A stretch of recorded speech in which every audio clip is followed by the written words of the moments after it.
నమస్కారం అండి. ఈ చంద్రమంతలో పోలీస్ వర్సెస్ స్టూడెంట్స్ అన్నట్టు గొడవ జరిగింది, లాఠీ చార్జ్ జరిగింది. దీంట్లో ఎవరు వచ్చింది కరెక్ట్? స్టూడెంట్స్ ఎక్కడ ఉన్నారండి? ఫస్ట్ ఆఫ్ ఆల్ నేను అడగదలుచుకున్నా. ఇప్పుడు ఫస్ట్ ఆఫ్ ఆల్ అక్కడికి బీర్ బాటిల్స్ అని చెప్పి కనిపిస్తున్నాయి. లారీ నిండా బీర్ బాటిల్స్, బర్గర్లు, పిజ్జాలు కనిపిస్తున్నాయి. ఆ వాటర్ బాటిల్స్, కూల్ డ్రింక్స్ అని చెప్పి కనిపిస్తున్నాయి. అంత ఒక లారీ నింపుకొని తీసుకొచ్చేంత స్టూడెంట్స్ దగ్గర ఎవరి దగ్గర డబ్బు ఉంది? ఫస్ట్ థింగ్, స్టూడెంట్ ప్రొటెస్ట్ అంటే ఒక స్టూడెంట్ వీడియో తీశాడు. ఆ వీడియో నేను చూశాను. అయ్యా, నేను మా ఊరు నుంచి ట్రైన్లో వచ్చాను. ట్రైన్లో దిగేసి ట్రైన్ దిగాక ఇక్కడ రావడానికి నాకు 200 రూపాయలు ఖర్చు అయింది. నేను అంత అవుతుందని చెప్పి అనుకోలేదు. మళ్ళీ నేను వెళ్ళాలంటే నా దగ్గర డబ్బులు లేవు. ఇక్కడికి వచ్చిన తర్వాత నేను నా సమస్య చెప్తామంటే నన్ను ఎవరి దగ్గర రానివ్వట్లేదు. పైగా నేను ఒక లీడర్ లాంటి ఆయన కనుక్కొని ఆయనకి నా సమస్య చెప్తే నన్ను కొట్టి పంపించారు. ఇది నా గురించి చేస్తున్నదా, మా గురించి చేస్తున్నదా, నీటి గురించి చేస్తున్నదా, లేక దేని గురించి చేస్తున్నారు? మాకు ఇక్కడ ఆర్ఎస్ఎస్ బీజేపీ అని చెప్పి నినాదాలు ఇస్తున్నారు. ఆర్ఎస్ఎస్ బీజేపీని ఓడించాలని చెప్పేసి దేశాన్ని విచ్ఛిన్నం చేయాలని చెప్పి మాట్లాడుతున్నారు. ఇది నీటి గురించి వచ్చింది అయితే మాకు వీటితో సంబంధం ఏముంది? నేను హిందువుని, నా రాముణ్ణి సీతని అనాల్సిన అవసరం వీళ్ళకేమొస్తుంది? నేను వచ్చింది దేని గురించి, నాకు ఇక్కడ వినాల్సింది ఏమొస్తుంది? నా సమస్య మాట్లాడేవాడు ఎవరు ఉన్నాడు ఇక్కడ? ఇప్పుడు అమెరికాని ఎవరు వచ్చిండ్రు, ఆయన పేరు కూడా నాకు గుర్తులేదు. ఆయన సపోర్ట్ చేయడానికి వచ్చిందని చెప్పి అన్నారు. సరే అని చెప్పి ఆయన కలుస్తాడని చెప్పి చూస్తే ఆయన లేనేలేడు. ఆయన వీడియో కూడా చూశాను. ఏదో రెస్టారెంట్ లో కూర్చొని తింటున్నానంట ఆయనే. ఇక్కడ అమర నిరాహార దీక్ష చేస్తున్న ఒక ఆయన ఉంటే ఆయన దగ్గర ఉండాలి, లేక రెస్టారెంట్ లో కూర్చొని తింటారా? సరే, మేమంటే పైకి ఎక్కలేకపోతున్నాము.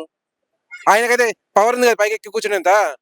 ఏదైనా ఉంటే కొద్దిగా అలా తినేసి పక్కన ఉండేసి బలం ఇవ్వాలి కదా ఆయనకు. ఇప్పుడు వీళ్ళు చేస్తున్నది ఏంటిది? వీళ్ళు చేసేది అయితే నాకు తెలిసైతే నీట్ కాదని చెప్పి ఆయన క్లియర్ గా వీడియో రిలీజ్ చేసిండు. ఇంకో విషయం, నేను చూసిన వీడియో చెప్తున్నాను. దీంట్లో ఖలిస్తాన్ జెండాలు ఎందుకు వచ్చినాయండి? కత్తులు ఎందుకు వచ్చినాయి? స్టూడెంట్స్ దగ్గర కత్తులు ఎందుకు ఉంటాయి? అసలు ఖలిస్తాన్ జెండాలు ఎందుకు వచ్చినాయి, కత్తులు ఎందుకు వచ్చినాయి? ప్లస్ ఒక లేడీ అంటది భారతమాత, భారతదేశాన్ని భరతమాత అని చెప్పేసి అంటే మరి తండ్రి ఎవరు? నీకు దీని గురించి అలా అడగాల్సిన అవసరం వచ్చింది. నువ్వు నీట్ గురించి వస్తే ఆ నీట్ ఎగ్జామ్ గురించి అడగాలి. నీట్ ఎగ్జామ్ అని చెప్పి కొంతమంది లీక్ చేశారు. వాళ్ళకి ఆల్రెడీ అరెస్ట్ చేయడం జరిగింది. వాళ్ళకి వడ్డించాల్సింది వడ్డించారు. తర్వాత నీట్ ఎగ్జామ్ జరిగితే 22 లక్షల మంది రాశారు. దాంట్లో 11.5 లక్షల మంది పాస్ అయ్యారు. అంటే ఎబో 50% మంది పాస్ అయ్యారు. ఇంత డీటెయిల్స్ మొత్తం వచ్చిన తర్వాత మళ్ళీ చేయాల్సిన అవసరం ఉంది. ఇప్పుడు దీంట్లో ఇంకా తప్పులేమున్నాయి? ఇప్పుడు వాళ్ళకు ఫైనల్ ఎవరైతే దొరికారో వాళ్ళకి ఫైనల్ వెర్డిక్ట్ ఇవ్వాల్సింది.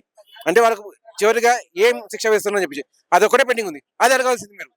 అది అడగకుండా ఏవో అడుగుతున్నారు. ఇంకొక ఆమె వచ్చింది దీంట్లోకి మీటింగ్ లో వచ్చేసి, నేను ఛాయ్ బండి నడుపుకొని నా పిల్లల్ని పోషిస్తున్నానండి.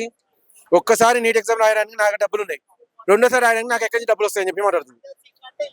ఆ కెమెరామెన్ ఆమె బాడీని తప్పించకుండా జస్ట్ ఆమె బాడీతో పాటే ఆమె వెనుకున్న చైన్ చూపించాడు. ఐఫోన్ ఉంది చేతిలో, సిగరెట్ ప్యాకెట్ ఉంది, సిగరెట్ లైటర్ ఉంది. ఆ సిగరెట్ ప్యాకెట్ ఏంటిదో కూడా నాకు తెలియదు, కానీ ఆ వీడియో తీసిన క్లియర్ చెప్తుండే ఈ సిగరెట్ ప్యాకెట్ 350 రూపాయలు ఆన్లైన్ దొరుకుతుందని చెప్పేసి. 350 రూపాయలు పెట్టి సిగరెట్ తాగే ఆమె చాయ్ బండి నడిపిస్తుందా? లైటర్ పెట్టుకునే ఆమె, ఐఫోన్ పెట్టుకునే ఆమె. కనీసం మీరు చెప్పే అబద్ధాల కన్నా కొద్దో గొప్ప ఏదో ఒకటి నిజాన్ని కనిపించేటట్టు చూడండి. ఇటువంటి మీరు చేసేది అసలు ఇవన్నీ చేసి ఏం చేయాలనుకుంటారు?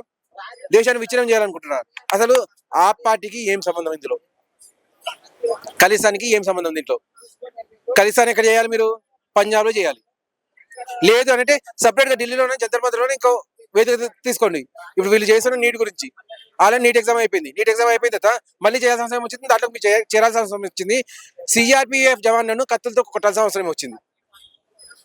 ఇప్పుడు దీంట్లో పొరపాటున ఒక విద్యార్థికి దెబ్బ తగిలింది అనుకోండి, ఆ తల్లిదండ్రులు ఎంత బాధపడతారు? ఇక్కడికి వచ్చింది దుండగులు అని చెప్పి క్లియర్ అర్థమైపోతుంది. దుండగులు చచ్చినా మాకు అనవసరం, ఇంకా మంచి జరిగిందని చెప్పి మేము అనుకుంటాం. విద్యార్థుల భవిష్యత్తు పాడు చేయడానికి మీరెవరు? ఎందుకని నీట్ అని చెప్పేసి వేరే న్యూస్ పబ్లిష్ చేస్తున్నారు. మీకు ఏం చేయాలనుకుంటారు? దేశాన్ని విచ్ఛిన్నం చేయాలనుకుంటున్నాము, మరో పాకిస్తాన్ ఏర్పరచాలనుకుంటున్నాము, అటు కాశ్మీర్, ఇటు వెస్ట్ బెంగాల్, ఇటు కేరళను విడదీయాలనుకుంటున్నాము. అవే మాటలు చెప్పండి, చేయండి. మీకు కావాల్సిన వాళ్ళు మీకు సపోర్ట్ చేస్తారు. ఇప్పుడు ఇంకో విషయం వచ్చిందండి. వెబ్సైట్ క్లియర్ గా చూపిస్తున్నారు వీడియోలో. ఇది అమెరికా ఇంటెలిజెన్స్ వెబ్సైట్. దీంట్లో 17వ తారీఖు నాడు పోస్ట్ వచ్చిందని చెప్పి 17వ తారీఖు డేట్ చూపిస్తున్నారు. దాంట్లో ఇవాళ అంటే 22వ తారీఖు నాడు ఇవాళ ఏం జరగాలని చెప్పేసి 21వ తారీఖు నాడు నిర్ణయించినట్టు, అంటే నిన్న నిర్ణయించారు. వాళ్ళు నిర్ణయించినట్టు వాళ్ళే ఒప్పుకున్నారు. అక్కడ ఆల్రెడీ రేపటి ప్రోగ్రామ్ ఇది అని చెప్పేసి అంటే ముట్టడి చేద్దామని చెప్పేసి ఆ పోస్ట్ 17వ తారీఖు నాడే ఇంటెలిజెన్స్ వర్గాలు అక్కడ చూపించినాయి. అంటే 22వ తారీఖు నాడు ఏం చేయాలని చెప్పేసి ఏదైతే డిస్కస్ చేస్తారో అది 17వ తారీఖు నాడు అక్కడ నిర్ణయించడం జరిగిపోయింది. మీరు 22వ తారీఖు ఏదైతే ప్రొటెస్ట్ చేస్తున్నారో 17వ తారీఖు నాడు అక్కడ అమెరికా ఇంటెలిజెన్స్ తెలిసిపోయింది. అంటే భారతదేశంలో అసలు ఏం జరుగుతుంది, దేశద్రోహులు ఎవరున్నారు, కాంగ్రెస్ పార్టీ చేస్తున్న దేశద్రోహం ఏంటిది? అయితే వీళ్ళకి సపోర్ట్ చేస్తాను వచ్చిన ప్రకాష్ రాజ్ కానీ అప్రోచ్ పార్టీలో ముగ్గురు కానీ ఈ ప్రొటెస్ట్ లో వాళ్ళకి కనీసం ఈత కూడా పడదు. అయ్యా ఫస్ట్ ఆఫ్ ఆల్ దీనికి ఒక ఎగ్జాంపుల్ చెప్తానండి. ఒకనొకప్పుడు రాజీవ్ గాంధీ అని చెప్పి బతికుండేవాళ్ళు, మీరు పేరు మర్చిపోయారేమో కానీ రాహుల్ గాంధీ వాళ్ళ తండ్రి. ఆయన ఎలక్షన్స్ టైంలో ఆయనకు వారించినా కూడా పలానా చోటుకి రాకండి, ఇక్కడ థ్రెట్ ఉంది, మీ ప్రాణానికి ముప్పు ఉంది అని చెప్పినా కూడా లేదు, ప్రాణానికి థ్రెట్ ఉన్నా పర్లేదు, నా పార్టీ గెలవాలి, ఏం జరిగినా పర్లేదు నేను వస్తా అని చెప్పి. అప్పటి వరకు ప్రతి ప్రసంగంలో ప్రతి మీటింగ్ లో ఉన్న సోనియా గాంధీ ఆ ఒక్క మీటింగ్ మాత్రం రాలేదు. ఆ ఒక్క మీటింగ్ రాకపోతే ఇటు రాజీవ్ గాంధీ గారు చనిపోయారు, ఆమె బతికిపోయింది. ఎలా జరిగిందని ఇది కాకతాళీయం అంటారా? అప్పటి వరకు ప్రతి మీటింగ్ లో ఉంది ఆమె. మరి ఇప్పుడు కూడా ఇక్కడ ప్రకాష్ రాజ్ అని అమెరికా నుంచి వచ్చిన కానీ ఇంకోటి కానీ నిన్న లాఠీ చార్జ్ జరిగితే లాఠీ చార్జ్ అప్పుడు ఎందుకు లేరని మీరు అంటే ఇది కూడా కాకతాళీయం జరిగిందంటారా? ఇన్ని రోజులు అక్కడికి పోయి చేసి అక్కడ దొబ్బి తిన్నారంటారు కదా, ఇంకో వర్డ్ వస్తుంది కానీ అది కెమెరా ముందు చెప్పొద్దు. అక్కడికే తెప్పించుకొని అన్ని తిన్నారు కదా, పై పిజ్జాలు, బర్గర్లు, కూల్ డ్రింక్, మందు సీసాలని చెప్పేసి. అంటే తన్నులు తినేటప్పుడు మాత్రం స్టూడెంట్స్ ఉండాలి, స్టేజీ మీద మాట్లాడుకునేటప్పుడు దేశాన్ని విచ్ఛిన్నం చేయాలని చెప్పి స్పీచ్ ఇచ్చేటప్పుడు మీరు ఉండాలి. అంటే ఇదంతా కాకతాళీయంగా జరుగుతుందా? నేను చెప్పేది ఒకటేనండి, ఇక్కడ అటు ఖలిస్తానీ ప్రొటెస్టర్ అయినా కానీ దేశాన్ని విచ్ఛిన్నం చేయాలనుకునే వాళ్ళు కానీ అయ్యా మీలో కూడా దేశ భక్తి అని చెప్పి కొద్ది గొప్ప ఉంటుంది. ఒక్కసారి దీన్ని ఆలోచించండి. అప్పుడు రాజీవ్ గాంధీ దగ్గర సోనియా గాంధీ ఎందుకు మిస్ అయింది, నిన్న జరిగిన లాఠీ చార్జ్ లో వీళ్ళందరూ ఎందుకు మిస్ అయ్యారు? కనీసం మీకన్నా అర్థమైతే బాగుంటుంది. దేశభక్తులు అనే వాళ్ళు ఎప్పుడో తెలుసుకున్నారు ఇది నీట్ ఎగ్జామ్ గురించి రాస్తుంది కాదు, దేశాన్ని విచ్ఛిన్నం చేయడం కోసం చేస్తున్నది అని చెప్పేసి. నేను చెప్పదలుచుకుంది ఒకటేనండి, ప్రజలు ముఖ్యంగా స్టూడెంట్స్ మీరు తప్పుదారి పట్టకండి, మీ ఎగ్జామ్స్ మీరు చూసుకోండి. ఏదైనా తప్పు జరిగితే బీజేపీ ప్రభుత్వం 80% ఊరుకునేది లేదు, వాళ్ళని ఖచ్చితంగా శిక్షిస్తుంది. Thank you. నమస్తే సార్. నమస్తే. ఢిల్లీలో జంతర్ మంతర్లో నీట్ పేపర్ ధర్నా చేస్తారు బీజేపీ పార్టీ స్టూడెంట్స్. అయితే పోలీసులు వాటిపై లాఠీ చార్జ్ చేశారు. వాళ్ళేమో ఫస్ట్ స్టూడెంట్సే రెచ్చగొట్టారు అని ఒక లేదు, పోలీసులే మా మేము కావాలని చెప్పి లాఠీ చార్జ్ చేశారు. వీటిలో ఎవరి వెర్షన్ కరెక్ట్ అనుకుంటున్నారు? అయితే ఇందుట్లో దేశ ప్రజలు కావచ్చు, సమాజం గ్రహించాలి అంటే స్టూడెంట్ ప్రొటెక్షన్ చేయటం తప్పు కాదు, కానీ అందుట్లో 30% మాత్రమే స్టూడెంట్, మిగతా వాళ్ళు కూడా ఈ లెఫ్ట్ పార్టీకి సంబంధించిన కమ్యూనిస్టులు కావచ్చు, మాజీ నక్సలైట్లు కావచ్చు, పీడిఎఫ్ వాళ్ళు ఇట్లా అనేక మంది అందుట్లో దూరి విద్యార్థులను రెచ్చగొట్టి ఇప్పుడు పార్లమెంట్ ముట్టడించడం తప్పు. నేను అనేది ఏమంటా అంటే ప్రజాస్వామ్యాన్ని కూని చేయటం కాదు, పార్లమెంటు నియమావసరం మీరు నిరసన తెలుపొచ్చు, అది మీ ప్రజాస్వామ్య హక్కు, భారత రాజ్యాంగం ఇచ్చిన హక్కు. కానీ ఇందుట్లో పాలస్తీనా జెండాలు పట్టుకోవటం, ఎంతసేపు మన విరాట్ కోహ్లీ కించపరచడం, ఇవన్నీ కూడా ఎందుకు వచ్చినాయి? అసలు వాళ్ళు విద్యార్థులు అనుకుంటారు, విద్యార్థులు కాదు వాళ్ళందరూ కూడా. అంటే విద్యార్థుల ముసుగులు వచ్చిన వాళ్ళు లెక్క శాతం ఉంటుంది. ఇది తప్పిదాలు జరుగుతాయి. ఇందుట్లో ఏంటంటే దేశాన్ని అస్తున్నపరచాలి, నరేంద్ర మోడీ గారు ఇలా దేశాన్ని అభివృద్ధి చేస్తారు. సరే, ఇప్పుడు ఒకవేళ ధర్మేంద్ర ప్రధాన్ తప్పిదాలు ఉండవంటే విచారణ చేయాల్సింది. ఒకవేళ ఏమన్నా తప్పిదాలు ఉంటే ఇప్పుడు ఆ శాఖకు మంత్రి కాబట్టి రాజీనామా అనే పరిష్కారం కాదు. ఒకవేళ అక్కడ అధికారుల నిర్లక్ష్యమా లేక ఎవరిది అనేది ఫస్ట్ తేలాలి. తేలిన తర్వాత ఒకవేళ అధికారులు ఉంటే వాళ్ళ పైన యాక్షన్ తీసుకోవడానికి ప్రభుత్వం కూడా డిమాండ్ చేసింది. కానీ ప్రతిదానికి పరిష్కారం అంటే ఇప్పుడు ఆయన ధర్మేంద్ర ప్రధాన్ రాజీనామా చేస్తారు, రేపు మోడీ రాజీనామా కూడా అడిగిన రూపాయలు చూసినాం. అంటే ఇదంతా కూడా ఒక కుట్రలో భాగం మాత్రమే. ఇప్పుడు ఇదే రాహుల్ గాంధీ అనే వ్యక్తి దేశ ప్రతిపక్ష పాత్ర పోషించటం లేదు. ఎవడో ఎక్కడికి వెళ్ళి వచ్చి పార్టీ పెట్టిండు, కానీ ఈయన ప్రతిపక్ష నాయకుడు ఒక పోరాటం చేసిన దాఖలాలు లేవు. ఇదంతా కూడా ఏంటంటే రాహుల్ గాంధీ గారు అరవింద్ కేజ్రీవాల్ ప్లాన్ లో నడుస్తున్నట్టు ఉన్నది. అక్కడికి ప్రకాష్ లాంటి రాజు వాళ్ళకి అవసరం ఏం, ప్రకాష్ రాజుకి ఏం అవసరం అక్కడ పోవడానికి? ఒకవేళ విద్యార్థుల తరపు ఉంటే ఇక్కడ తెలంగాణలో పోరాటం చేయనున్నారు. లేదు, ఇప్పుడు విద్యార్థులు అంటే ఢిల్లీ, పంజాబ్ లో ఉన్న ఒక విద్యార్థులు ఈ మొత్తం 30 ఇన్ని స్టేట్లు ఉన్నాయి కదా, ఇన్ని రాష్ట్రాల వాళ్ళు పోవాలి కదా, రాజస్థాన్, మధ్యప్రదేశ్, ఛత్తీస్గఢ్, తెలంగాణ, ఒడిశా, ఇవన్నీ రాష్ట్రాలు యువతరం పోవాలి కదా. ఇదంతా కూడా ఏంటంటే ఈ ముసుగులో చేసి మోడీని డ్యామేజ్ చేయాలి, ప్రపంచం ముందు భారత్ ని అవమానపరచాలని ఒక ఆలోచన తప్ప నిజమైన విద్యార్థులు తక్కువ ఉంటే మిగతా వాళ్ళు ఎక్కచేదం వచ్చి ఒక డ్యామేజ్ చేయడానికి వస్తుంది తప్ప అది అందులో తప్పు కాదు. విద్యార్థులు ప్రొడక్ట్ చేయొచ్చు, అడగవచ్చు, వాళ్ళ హక్కులు అడగవచ్చు. కానీ ఈ ముసుగులు ఎంతో మంది వచ్చి పోలీసు వాళ్ళ పైన ఇప్పుడు పోలీసు వాళ్ళ పైన మన ఇప్పుడు కొన్ని వెహికల్ లేపారు అని మన దేశంలో ఉన్న దాన్ని మన మన సంపద మనం డ్యామేజ్ చేయదు కదా. ఒక భారత పౌరుడుగా నీకు ఇచ్చిన హక్కు రాజ్యాంగం ప్రకారంగా ఆ రకంగా చేయకుండా ఎవడెవడు వచ్చి ఇందుట్లో భాగస్వామై విద్యార్థులను రెచ్చగొట్టి చూస్తూనే వాళ్ళు ఒకరొకరు ఈ క్రిమినల్ లాగా కొంతమంది ఉంటారు. అందులో వాళ్ళు ఎందుకు వచ్చారు? వాళ్ళు విద్యార్థుల ఇక వాళ్ళు చదువుకున్నారా చెప్పండి. ఇదంతా కూడా ఒక ప్లీ ప్లాన్ గా జరుగుతున్నది. కానీ ఏ దానికైనా పరిష్కారం ప్రభుత్వం చూపుతుంది. కానీ ఈ విద్యార్థులను ఆవేశపరిచి ఏవైతే ప్రతిపక్ష పార్టీలు ఉన్నో వీళ్ళందరూ కూడా కావాలని ఒక మోడీ ఇమేజ్ ని డ్యామేజ్ చేయాలి, ప్రపంచం ముందు భారతదేశ కీర్తి ప్రతిష్టలను తగ్గియాలని ఒక ఆలోచన తప్ప నిజంగమైన విద్యార్థులలో ముసుగులు వచ్చిన వాళ్ళే ఉండరు తప్ప నిజంగా లేదు. ఇదంతా కుట్రపూరితం రాజకీయాలు. ఎప్పుడైతే కొంతమంది ప్రతిపక్ష పార్టీ నాయకులు ఉన్నారో వాళ్ళు ఇందులోకి జోరి ఈ విద్యార్థులను రెచ్చగొట్టి వాళ్ళని అమాయకులుగా తీస్తారు. ఇప్పుడు విద్యార్థులు తల్లిదండ్రులు లేరు, 30% విద్యార్థులు ఉంటే బయట వాళ్ళు ఎక్కువ. ఇదంతా కూడా ప్లీ ప్లాన్ గా జరిగిన సంఘటన. నమస్తే. ఢిల్లీ జంతర్ మంతర్ లో సిజేపీ వర్సెస్ పోలీసు భారీ ఘర్షణ జరిగింది. అయితే దీంట్లో ఎవరు వెర్షన్ కరెక్ట్ అంటారు? లైక్ సిజేపీ వర్షన్ కరెక్ట్ కాదని నేను అనుకుంటున్నా. ఎందుకనంటే పిల్లలకి ఏదో ప్రొడక్షన్ ఇస్తా అని చెప్పేసి అని మాట్లాడి లైక్ వాళ్ళు చేసే అన్ని వాళ్ళు చేస్తున్నారు. సో పోలీసులకు కూడా కొంచెమైనా లైక్ కామన్ సెన్స్ ఉందో లేదో నాకు అర్థం అవ్వట్లేదు. ఒక చదువుకున్న స్టూడెంట్స్ వాళ్ళ మీద దాడి చేయరని చెప్పేసి వాళ్ళకి తెలుసు.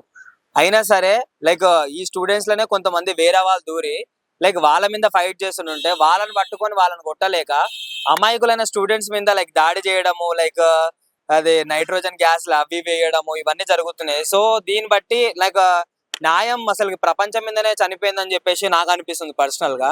సో ఇక్కడ లైక్ ఈ పిల్లలకు కూడా కొంతమంది ప్రకాష్ రాజ్ లాంటి వాళ్ళు లేకపోతే అరుంధతి లాంటి వాళ్ళు వచ్చేసేసి వీళ్ళకి కొంచెం మోటివేషన్ ఎట్లా అంటే లైక్ రిలీజియస్ గురించి లైక్ సనాతన ధర్మం గురించి దీని గురించి ఇచ్చేసేసి లైక్ చదువుకి లైక్ సనాతన ధర్మానికి నాకు తెలిసి ఎటువంటి సంబంధం లేదు. ఎందుకంటే పిల్లలు ఫైట్ చేస్తుంది వాళ్ళ చదువుల గురించి, వాళ్ళ కెరియర్ గురించి. అట్లాంటి చదువును కూడా ఈ ప్రకాష్ రాజ్ లాంటి వాళ్ళు లైక్ ఎట్లా చేస్తున్నారంటే ఒక ఎడ్యుకేషన్ ని కూడా ఒక ఫ్రాడ్, ఒక క్రైమ్ లాగా చేసేస్తున్నారు. అర్థమైందా? ఇక్కడ ఎలా చూసుకున్నా సరే వాళ్ళకు ఒక న్యాయం చేసేటోళ్ళు ఎవరు లేరు. వాళ్ళు ఇప్పుడు ఎందుకో మన రాహుల్ గాంధీ కూడా వచ్చిండు. రాహుల్ గాంధీ వచ్చేసేసి లైక్ నేను వాళ్ళకి సపోర్ట్ చేస్తా అన్నట్టు వచ్చేసిండు. మళ్ళీ నెల రోజుల నుంచి ఏం చేస్తుండు? అసలు ప్రపంచం మీద ఉండు అసలు నెల రోజులు. అసలుకి బుద్ధిహీనులైన ఈ రాజకీయ నాయకులు పిల్లల చదువులతోని రాజకీయాలు చేస్తారు కదా, అక్కడ చాలా లైక్ సిగ్గుచేటుగా ఉంది నిజంగా చెప్పాలంటే. అక్కడ జరిగేది నీట్ పేపర్ గురించి కదా, అందుకని సపోర్ట్ చేస్తామని వచ్చిన ప్రతి ఒక్కరు రాముల గురించి కానీ మతాల గురించి కానీ మతాల గురించి ఎందుకు పదే తెస్తున్నా వాళ్ళని ఇంకా ఎందుకు ఎంకరేజ్ చేస్తున్నారా? వాళ్ళని ఇంకా స్టూడెంట్స్ ఎందుకు నమ్ముతున్నారు? ఒకటన్నా స్టూడెంట్స్ ఎందుకు నమ్ముతారు అంటే లైక్ ఒక చిన్న బ్రెయిన్ వాళ్ళది. అంటే ఒక చదువుకుంటున్న పిల్లలు కాబట్టి వాళ్ళకి బయట సొసైటీ గురించి తెలియదు కాబట్టి ఎవరో పెద్ద యాక్టర్ వచ్చిండు, లేకపోతే ఇంకో పొలిటీషియన్ ఆమె వచ్చింది, ఇంకో పాలిటిక్స్ వాళ్ళు ఎవరైతే ఉన్నారో వాళ్ళు వస్తున్నారని చెప్పేసి వాళ్ళని ఒక సపోర్ట్ మాకు ఇస్తున్నారని చెప్పేసి పిల్లలు చెప్పేసి గుడ్డిగా నమ్మేస్తున్నారు.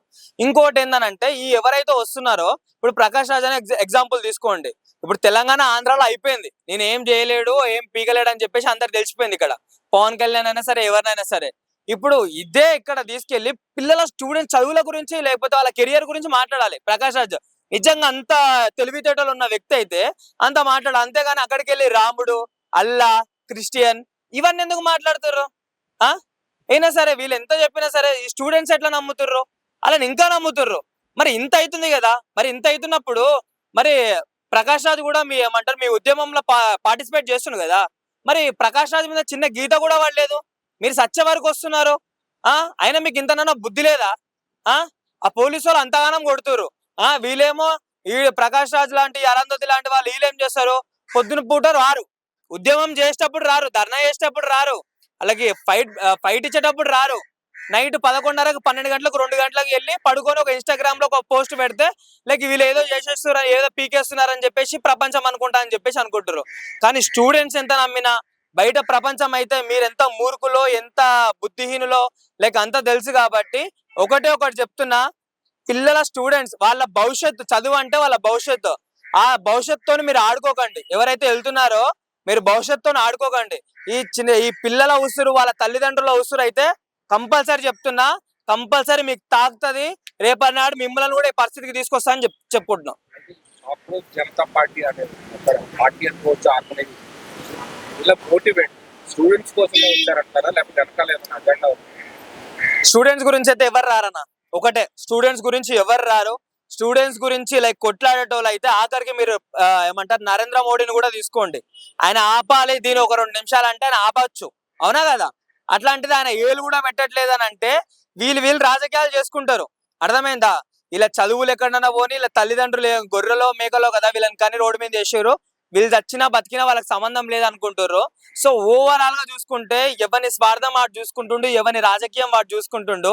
కానీ నిజంగా చెప్తున్నా, రేపటి నాళ్ళ భారతదేశంలో ఒక చదువు అనేది అమూల్యమైన చదువు ఏదైతే ఉందో అది లేకుండా చేస్తారు. దాన్ని కూడా లాస్ట్ కి ఏమంటారు క్రైమ్ చేస్తారు. ఆల్రెడీ చదువు పేరుతోనే లక్షలు ఫీజులు వసూలు చేస్తారు, కోట్లు. ఇప్పుడు దీంట్లోకి వచ్చేస్తుంటే ఇంకా మొత్తం చదువే ఒక క్రైమ్ ని ఒక ఫ్రాడ్ ని చేసేస్తారు. రేపటి నాడు పిల్లలకి చదువు అంటే ఏందో కూడా ఇలాంటి వల్ల తెలియకపోవచ్చు అన్న, నిజంగా చెప్పాలంటే.